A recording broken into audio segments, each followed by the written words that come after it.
Hello ম্যাকটি Singh, hello hello hello, কথা কি ক্লিয়ার? হ্যালো সিনেপ্রেমী, আমি আকাশ আহমেদ প্রতিবারের মতো আবার চলে এসেছি আপনাদের প্রিয় চ্যানেল সিনেটকে। আজকে আমরা কথা হলো মেগাস্টার শাকিব খানের তাণ্ডব সিনেমার এক্সটেন্ডেড ভার্সন নিয়ে। না এখনো আসেনি, আগামীকাল আসবে ওটিটিতে। আমি তাপ মাঠে পড়লে বুঝা যায় কে কার বাপ। কেউ ভালোবাসে, কেউ দেয় অভিশাপ। যারে তুই ভাই মানবি, উইও দেখবি সাপ।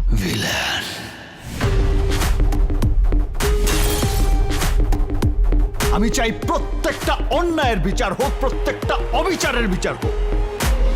এটা একটা স্বাধীন দেশ, আমরা সবাই স্বাধীন।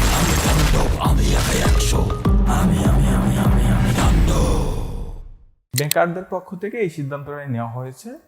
আরো এক্সট্রা কিছু দর্শকদের দেখাতে চায় মেকাররা, যা তারা মূল সিনেমা থেকে কেটে ফেলে দিয়েছিল।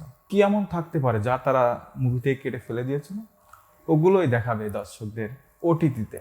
এটা বেশ ভালো একটা সিদ্ধান্ত মেকারদের পক্ষ থেকে, কারণ আমরা সবাই জানি তাণ্ডব রিলিজের 3 থেকে 4 দিনের মধ্যে সেটা পাইরেসি হয়ে গিয়েছিল, পাইরেসির শিকার হয়েছিল, যে কারণে সবার ফোনে বা ইউটিউবে অনেক জায়গাতে, ওয়েবসাইটে এই মুভিটা আসে।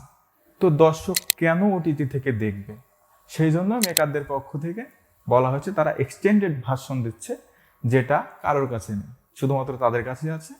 তো অবশ্যই হইচই থেকে বা চরকি থেকে তাণ্ডব সিনেমা অবশ্যই দেখতে হবে, কারণ এখানে এক্সট্রা কিছু আমাদের জন্য মেকাররা আনছে। আমি তো সুপার এক্সাইটেড দেখার জন্য, কারণ কি এমন সিন ছিল যা মূল সিনেমা থেকে কেটে ফেলেছিল মেকার প্যানেল, সেটাই দেখব।